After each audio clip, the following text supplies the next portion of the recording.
Bonjour, je me présente, je m'appelle Pierre May, je suis vétérinaire praticien et un petit peu enseignant aussi. J'aime bien l'expression de Louis Fouché qui dit clinicien, chercheur, enseignant. Et c'est exactement ce que j'aime faire, c'est-à-dire faire de la clinique, chercher, alors je ne suis pas un chercheur dans le sens propre, sauf qu'on cherche en permanence des nouvelles thérapeutiques. Et troisièmement, j'aime bien transmettre ce que je sais.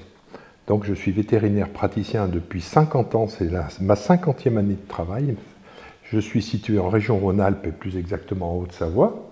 Et j'ai soigné à peu près tous les animaux à poil et à plumes et même à écailles qui existent, dans la mesure où j'ai eu dans ma carrière affaire d'abord à des vaches et à des chevaux, et ensuite bien sûr à des animaux plus ou moins exotiques, puisque j'ai travaillé également comme enseignant à l'école vétérinaire et mon professeur était directeur du parc de la Tête d'Or. Donc, je suis allé soigner des animaux exotiques, ce qui était mon rêve au départ et ma vocation au départ. J'avais cette idée de faire le Dactari, qui était une émission à la télévision, une série, enfin bref. Et ensuite, j'ai soigné beaucoup de vaches, beaucoup de chevaux. Le milieu rural m'a enchanté, le milieu équin moins enchanté, mais pas à cause de l'animal, à cause de la clientèle qui est particulière.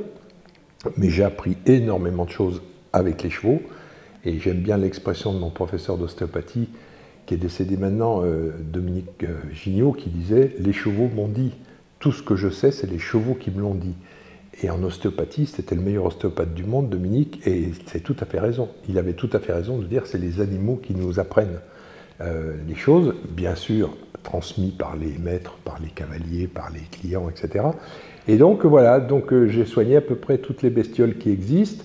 Et puis petit à petit, je me suis spécialisé dans les médecines dites à l'époque non conventionnelles. Maintenant, j'aime mieux le terme d'intégratif, parce qu'elles ne sont pas en opposition, elles ne sont pas complémentaires, elles sont intégratives, c'est-à-dire qu'on intègre dans sa pratique plusieurs choses. Moi, j'ai intégré dans ma pratique quotidienne d'abord l'ostéopathie, ensuite l'acupuncture, ensuite, quand on fait de l'ostéopathie et de l'acupuncture, balancer derrière de la cortisone ou des antibiotiques, c'est un petit peu embêtant, même si on n'est pas contre, hein. Et donc, je me suis mis à faire de la phytothérapie, et puis ensuite de la mycothérapie et des champignons, et de l'algothérapie, les algues, et de la gémothérapie, les bourgeons. Donc, tout ça fait qu'on a un bagage thérapeutique bien plus important qu'un vétérinaire allopathe. En médecine, c'est pareil. Quand on ouvre sa boîte à outils, une fois qu'on a fait son examen clinique, ses examens complémentaires, son diagnostic, son pronostic, là on est encore dans la médecine tout à fait classique, ensuite on propose une thérapeutique. On n'impose pas, on propose une thérapeutique. Et là, quand on a appris toutes ces médecines dites parallèles, alors que les parallèles ne se rencontrent jamais, là la preuve c'est qu'elles se rencontrent, et bien une fois qu'on a fait ce travail, on ouvre sa boîte à outils, et franchement, la boîte à outils thérapeutique, elle est bien plus large et bien plus satisfaisante que lorsqu'on a juste l'allopathie. Et d'ailleurs, j'ai l'habitude de dire qu'on a une obligation de moyens, on n'a pas une obligation de résultat. Et j'ai l'habitude de dire à mes confrères qui sont purs allopathes et qui nous traitent soit de sorciers, soit d'illuminés, soit de druides. Moi, très souvent, mes confrères m'appellent le druide de Haute-Savoie, ce qui me fait un petit peu... Ça me fait plaisir, parce que les druides avaient un savoir assez impressionnant. Et donc, je leur dis, mais attention, vous êtes répréhensible parce que vous n'avez pas tous les moyens. Alors qu'un vétérinaire ou un médecin qui utilise ces médecines non conventionnelles, dites non conventionnelles ou intégratives, peu importe, eh ben lui, il utilise tous les moyens. Donc il applique son obligation de moyens, il la met en œuvre. Alors vous ne la mettez pas en œuvre. Donc quand je dis ça à des médecins classiques ou à des vétérinaires classiques, ça leur fait un peu bizarre. C'est pour les taquiner, bien sûr. J'adore taquiner les gens quand ils viennent me chercher en me disant « mais de toute façon, toi tu vends de l'eau avec tes plantes, tu vends de la flotte, tu vends des infusions. Et donc en fait, si ça marche, c'est l'effet placebo. » J'ai entendu ça des dizaines de fois. Et chaque fois qu'on me dit ça, là, récemment, il y a un vieux médecin de la ville où j'habite, qui est un type que j'aime bien, que je respecte parce qu'il faisait vraiment bien son boulot, il était à la disposition des gens, et il était très disponible, franchement. Et il m'a dit, l'autre jour, on se croise dans la rue, il me dit, oh, de toute façon, c'est l'effet placebo. J'ai dit, tu peux pas me faire un plus beau compliment. Parce que l'effet placebo, ça veut dire que simplement par mon énergie de vie, je transmets cette énergie, puisque c'est de la flotte ce que je donne, parce qu'on fait aussi de l'homéopathie, évidemment. Enfin, pas évidemment, on fait aussi de l'homéopathie. Et ben, c'est juste par ma force de guérison. Donc, en fait, tu es en train de me faire un magnifique compliment. Et donc là, il s'est retrouvé un petit peu bête, et c'était rigolo, parce qu'il l'a bien pris, évidemment. Et puis, au fur et à mesure des années, parce que ça fait une trentaine d'années que je fais des médecines, j'avais commencé l'homéopathie même à l'école. Donc ça fait des années que je fais ces médecines-là, et on finit par avoir un petit peu de, comment dire, de bouteille, comme on dit vulgairement, c'est-à-dire confiance dans ce qu'on fait, c'est-à-dire qu'on est convaincu, et donc on devient convaincant.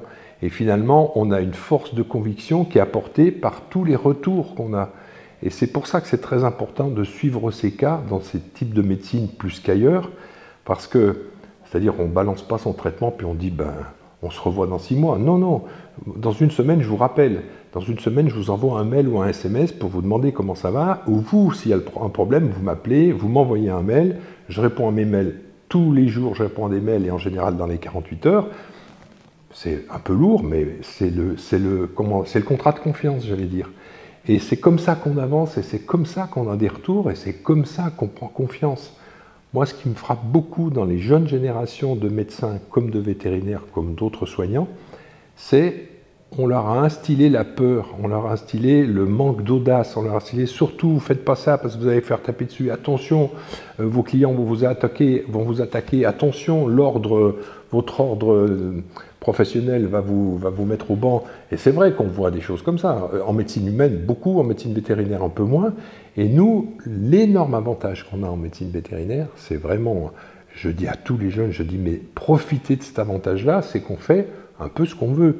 Alors, bien sûr, dans les limites du correct, dans les limites de l'utilisation des moyens, on ne fait pas de l'expérimentation animale, ce n'est pas du tout le but, mais en particulier en cancérologie, en gériatrie, en dermatologie, qui sont des disciplines où franchement l'allopathie a fait d'énormes progrès, mais patine sur certaines choses, en particulier dans les cas chroniques, où la médecine classique est vraiment, la médecine allopathique est vraiment discutable sur le long terme. Nous, on a des réponses, donc je pense qu'il faut être confiant dans ce qu'on fait. Moi, je suis extrêmement heureux de ce que je fais, ça me remplit d'énergie quand je vois les gens qui sont ici à ce congrès.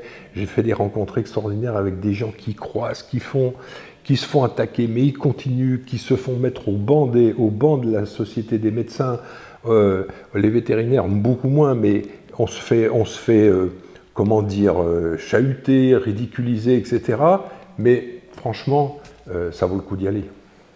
Alors, on devait parler aujourd'hui de gériatrie. J'étais un petit peu long pour la présentation parce que ça méritait ces précisions. J'aime bien faire ces précisions. Alors, la gériatrie, c'est une discipline un peu récente dans la mesure où les chiens, autrefois, ne vivaient pas très vieux et que les chiens âgés, les seniors, qu'on appelle pudiquement les seniors, au lieu de dire des vieux, ou des vieillards, autrefois on les laissait mourir ou on les euthanasiait. L'euthanasie était une thérapeutique très très utilisée. Moi quand j'ai commencé mon métier il y a 50 ans, ça ne nous posait pas de problème de nous amener un vieux chien le soir qui pouvait plus se traîner et de le piquer. Maintenant c'est plus du tout ça, le chien a pris une place sociale très importante, le chat également, les chevaux également.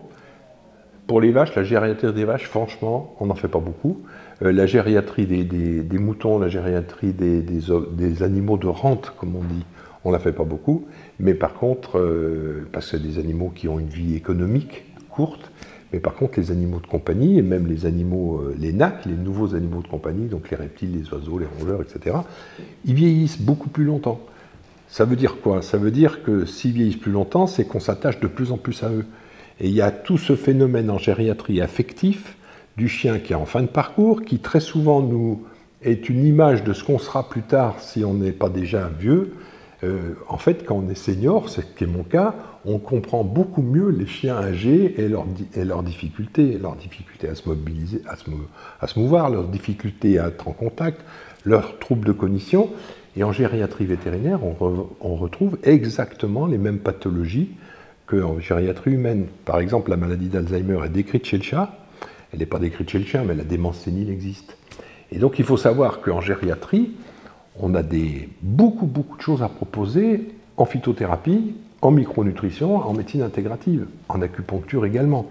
Et pour ne citer que quelques exemples, par exemple, il y a des plantes qui sont totalement incontournables en gériatrie. Tous les chiens de plus de... Allez, on commence à être senior entre 8 et 12 ans selon la taille et la race du chien. Par exemple, un caniche de 8 ans, il n'est pas senior. Un berger allemand de 8 ans, il est senior. Parce que son espérance de vie est beaucoup plus courte. Un caniche a une espérance de vie de 17-18 ans, alors qu'un berger allemand de 10 ans, c'est en général... Bon, bref. Donc la gériatrie ne commence pas toujours au même âge. En médecine humaine, c'est beaucoup plus codifié. Et alors, il y a des plantes incontournables. Le ginkgo, par exemple, qui est un circulateur, mais pas seulement un circulateur cérébral, un circulateur de tous les organines en médecine chinoise. C'est-à-dire que ça active, ça fait circuler les liquides dans les organines. Le foie, la rate, le poumon, le cœur, le rein. Insuffisance rénale du senior, ginkgo. Insuffisance pancréatique du senior, ginkgo. Insuffisance hépatique du senior, ginkgo. Insuffisance cérébrale, tout le monde le sait, ginkgo. Insuffisance de la rate, ginkgo. Donc le ginkgo est un circulateur. La première plante à utiliser en gériatrie, c'est le ginkgo. Alors le ginkgo, on l'utilise soit sous forme liquide, la plupart du temps, nous on l'utilise sous forme liquide parce qu'on peut faire nos mélanges nous-mêmes. Mais il existe sous forme de comprimés, etc. Mais l'avantage des plantes, et il y a plusieurs laboratoires qui proposent des plantes pour nous vétérinaires sous forme liquide, d'extrait liquide relativement concentré, qui nous permettent de traiter un chien de 20 kg, par exemple, avec une dose de 4 à 5 ml par jour, ce qui est très facile à faire. Et donc, le ginkgo, c'est la première plante en gériatrie. La deuxième plante de gériatrie, la deuxième plante, le deuxième nutriment, parce qu'on fait aussi de la micronutrition, c'est les oméga 3, DHA, le docosahexaenoïque, qui est l'anti-inflammatoire numéro 1 en gériatrie. Et plus on vieillit, plus on est enflammé. Donc plus on est enflammé, plus on a de pathologies chroniques, et plus on a des organes qui fonctionnent différemment, moins bien, et plus on a des risques de cancer. Donc ginkgo, oméga 3, obligatoire dans tous les vieillissements. Troisième chose obligatoire dans les vieillissements, les plantes adaptogènes. Quand on est vieilli, tout le monde le sait, les seniors le savent, on s'adapte beaucoup moins bien au changement de situation. On anticipe, on est stressé. Et les plantes adaptogènes, c'est des plantes qui relancent l'activité des surrénales et qui donc nous permettent de mieux encaisser les changements de situation, pas brutaux, c'est la noradrénaline sur un changement de situation très brutal, mais sur les situations à long terme. Les déménagements, l'apparition d'une boiterie qui nous handicape, l'apparition d'une disparition dans la famille, un changement de maison, il faut monter des escaliers pour aller se coucher, des trucs comme ça. L'animal, comme l'humain, ne s'adapte pas très bien quand il est senior. Et du coup, les plantes adaptogènes, alors bien sûr, le ginseng, l'ashwagandha, la rhodiola, l'éleutérocoque, toutes ces plantes-là sont des plantes très souvent d'origine asiatique, et donc sont des plantes très intéressantes. Troisième catégorie de plantes, les plantes de l'arthrose. Parce que plus on vieillit, plus on a d'arthrose, plus on a des difficultés de mobilité. Et là, alors, en arthrose, on a des choses merveilleuses que même les humains aimeraient bien avoir, en particulier le silicium organique, pas n'importe lequel, il faut un silicium organique d'origine végétale, d'origine naturelle, à base de prêle, d'ortie, de bambou, voilà, on en trouve plusieurs sur le marché. Une algue exceptionnelle pour le vieillissement des cartilages, des articulations, des tendons, des ligaments, de tout ce qui est collagène, c'est Padina pavonica. Il y a plusieurs laboratoires qui proposent cette algue soit en comprimé, soit en gélule. Donc, Padina pavonica pour la mobilité. Et puis, bien sûr, des plantes de l'inflammation chronique, où on trouve le saule, plante aspirine, la reine des prés, plante aspirine, la scrofulaire, qui est une plante qui est bien plus puissante que l'arpagophytum et qui n'est pas du tout en mode disparition. L'arpagophytum, je ne le cite même pas parce qu'on n'a plus le droit de l'utiliser. C'est une plante en voie de disparition, mais vraiment en danger imminent. Donc on n'utilise pas les plantes en danger imminent. Ça, c'est l'éco-responsabilité dans la prescription. Il faut toujours y penser. Le curcuma, alors le curcuma, on en parle beaucoup, mais pour qu'il ait une dose anti-inflammatoire intéressante, ou même pour passer la barrière cérébrale, et en particulier sur les inflammations cérébrales telles que des suites d'AVC, des troubles de la cognition d'origine vasculaire, des maladies d'Alzheimer, des troubles dégénératifs. Le curcuma est très intéressant, mais il faut faire attention à la dose en curcuminoïdes. Pour un chien, il faut entre 200 et 400 mg par jour de curcuminoïdes. Donc ce n'est pas en lui donnant un petit peu de poudre de curcuma qu'on y arrivera. Il faudrait qu'ils mangent 3 ou 4 cuillères à soupe de curcuma poudre par jour. Donc il vaut mieux acheter des gélules, c'est plus intéressant. Donc voilà, des plantes qui sont archi connues. Bien sûr, il y en a plein, je ne les cite pas toutes, mais c'est les plantes qu'on utilise le plus souvent. Nous, c'est quotidien chez nous, ça. Quotidien pour la gériatrie. Et puis, dans les troubles gériatriques, bien sûr, il y a les troubles vasculaires d'origine cardiovasculaire. Et là, pour les suivis cardiovasculaires, on a des plantes extraordinaires. Encore les oméga 3 en micronutrition. Les plantes, c'est aubépine, orthosiphon, qui est un diurétique qui permet d'éviter les œdèmes pulmonaires. Le musculateur du muscle cardiaque, c'est le ginseng, encore une plante adaptogène. Donc les plantes, elles ont plusieurs actions. Et donc avec ces 3 plantes, plus éventuellement des plantes plus spécifiques ou un nutriment tel que le coenzyme Q10, une insuffisance cardiaque qui n'est pas soignée avec un coenzyme Q10, moi ça me choque toujours. Et même les cardiologues en médecine humaine ne parlent jamais du coenzyme Q10. Nos cardiologues vétérinaires ne parlent jamais du coenzyme Q10. Donc en fait, on a beaucoup de réponses sur les problèmes dégénératifs cérébraux, les problèmes dégénératifs articulaires, les problèmes dégénératifs des organes clés comme le foie, le rein, tous les organes émonctoires, insuffisance rénale du vieux chien. En médecine classique, on n'a pas grand-chose. En médecine vétérinaire, on a le ginkgo, circulation de rein, l'orthosiphon, diurétique, la piloselle, diurétique, la busserole, diurétique aussi. En fonction du pH, on ne met pas la même. Donc si on ne mesure pas le pH, on se plante, ou alors si on a la flemme, on fait les deux. Et ce qui est bien, c'est qu'en plus, on n'a pratiquement jamais de toxicité sur ces plantes. Il n'y a pratiquement jamais de contre-indication. Il y a une plante dont on n'ose pas parler, c'est le millepertuis, parce qu'on a attribué au millepertuis plein de problèmes au point de vue intervention sur le système de détoxication hépatique avec j'arrive plus à trouver les mots, les enzymes hépatiques qui sont très perturbées par le millepertuis, et en particulier la chaîne des cytochromes. Mais le millepertuis est une magnifique plante antidépressive pour le senior, c'est une magnifique plante antalgique. Et puis ensuite, on a toutes les huiles essentielles, sauf que chez le chien et chez le chat, les huiles essentielles par voie buccale, c'est pratiquement niette, parce que les chiens, presque à 80%, et les chats à 100%, sont intoxiqués par les phénols, les alcools, les cétones et les aldéhydes aromatiques. Donc 80% des huiles essentielles sont toxiques par voie buccale. Donc on les utilise soit en diffusion atmosphérique, soit on les utilise par voie percutanée, parce que ça pénètre très très vite à travers la peau. Et là, on n'a pas la même toxicité parce que les doses sont toutes petites. Et en antalgique, en anti-inflammatoire, on a des huiles essentielles aussi magnifiques. Mais j'insiste pas trop là-dessus parce que quand même l'aromathérapie, il faut y aller doucement. Par exemple, une plante comme une huile essentielle comme la Gaultérie, qui est faite à 99% d'acide salicylique, donc qui est monomoléculaire, mais qui est très très puissante, il faut y aller doucement et surtout à court terme, parce que l'hépatotoxicité, elle y est aussi sur la Gaultérie. Donc cette Gaultérie qui est dans toutes les pommades des sportifs, qui est l'odeur typique des vestiaires de foot ou des vestiaires de salle de musculation, chez le chien et chez le chat, il faut y aller doucement. Donc c'est pour ça que j'insiste pas trop là-dessus. Et puis il faut penser bien sûr à tous les champignons qui sont des magnifiques immunomodulateurs. Et c'est vrai que quand on vieillit, on a une immunosénescence. Donc on chope des maladies bien plus facilement. Et donc les champignons sont toujours là pour l'immunité. Il ne faut pas oublier non plus la phycocyanine, soit de spiruline, soit de l'algue du lac Klamath, qui stimule les cellules souches.